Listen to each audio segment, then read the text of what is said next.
I'm not lesbian enough. I'm not butch or femme enough. I'm not masculine enough. I'm not trans enough. I'm not gay enough. I'm not muscular enough. I'm not tall enough. I'm not skinny enough. I don't know enough about gay history. I don't know drag queens enough. I'm not LGBTQ enough. Hey, my name is Jamie. Hey guys, my name is Erin. Hi, my name's Bit. Hey y'all, I'm Eddie Jerome Jones with an X on the end. Hi, my name is Bronson. And as a non-binary trans person, A lesbian? Lesbian.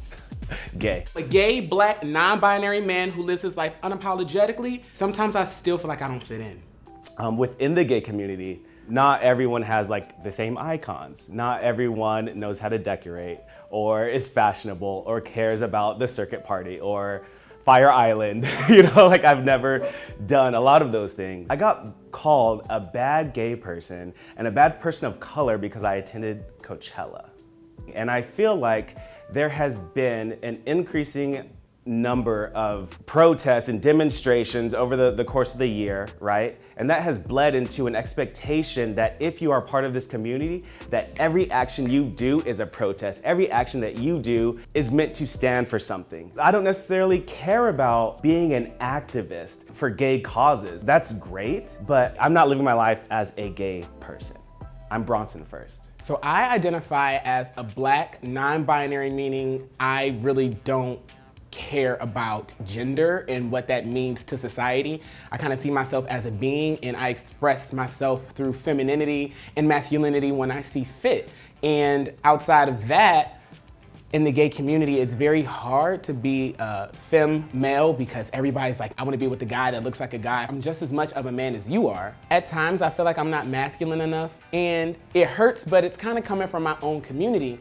A lot of gay men feel like if you're not a big muscle guy or don't go to the gym or don't watch sports, that you're just this girly girl and they don't want to have anything to do with you because they want to be with a masculine guy. I'll take the trash out, I'll pump the gas. I like to play basketball. Like I ran track, I'm an athlete. Like there's a lot that makes me masculine for who I am. I am identifying as a queer kid. Like I'm just a bunch of the colors in the rainbow all mashed together and that's what makes me like extra and Eddie. I would say in general, the stereotype of a lesbian is that you're like super masculine and that lesbians are either butch or femme, meaning, you know, either you're very masculine or very feminine and that you have to date your opposite. When I first came out, I would be like, I'm gay. And people started like, well, okay, the shirt is butch, but the pants are very femme. And then I had to be like, so one way that they tell you to decide whether or not you're butch or femme is to look at your childhood. Like what sorts of toys did you play with? What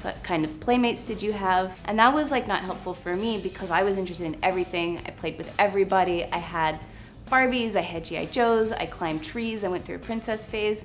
So like that was a dead end for me. Speaking more for me as a lesbian femme, some of the stereotypes are that it's a phase, or you haven't met the right guy yet, or you're in between. Even in my own LGBT community, I've had girls who I've dated didn't even think that I was steady in the movement of being a lesbian. So I think those are the stereotypes that I have to fight every day, being a lipstick lesbian. So a lipstick lesbian is pretty much a girly girl who's a lesbian. Just a heterosexual normative of being a cis female or wearing the lipstick, makeup, hair done, all of that type of stuff, but still being a lesbian. Even when people look at me, they all automatically assume that I'm straight. It's like I literally have to come out every single day. I've had people come up to me after I've said that I'm a lesbian say, okay, then prove it. Kiss her. What? Under the trans umbrella, there are a plethora of people and identities. Trans women, trans men, trans masculine people, trans feminine folks, non-binary folks, genderqueer, agender, etc. So when people think trans and they think Caitlyn Jenner, Janet Mock, Laverne Cox, they see a very specific representation of a whole trans spectrum. I feel like there's been a growing culture of normativity of what it means to be trans in a very binary way. A big stereotype attached to trans people is that all of us want to medically and legally transition. For the majority of the trans people represented in the media, their destination is from point A to point B, but for gender nonconforming people like me, it's more like point Z, point zero, kind of going here, going there. I don't feel like I have a specific destination. That doesn't mean that I feel like I need to alter my body.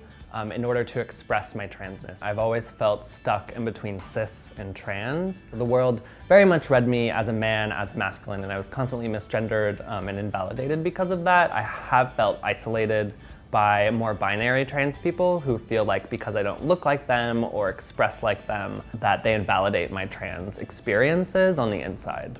I don't think there's an actual way to be LGBTQ plus enough. I feel like that's a mindset that we all get into once we come out and we want to make our outward appearance and life experience match how we feel inside. I feel, honestly, really lucky to combat those negative feelings with my tribe. The first gay people that you meet are not necessarily all gay people. There's a lot of us, we're all very different from each other. And yeah, the people who get you are out there. I think everybody has moments where they felt like an outsider. And once you know and you're truly happy with yourself, you could give less than a damn what anybody else thinks. You do not have to ascribe to the norms set by other people. I think what a lot of us get caught up on is trying to insert ourselves into this round hole when we're a square. It's life to be experienced, and you can't live in a box.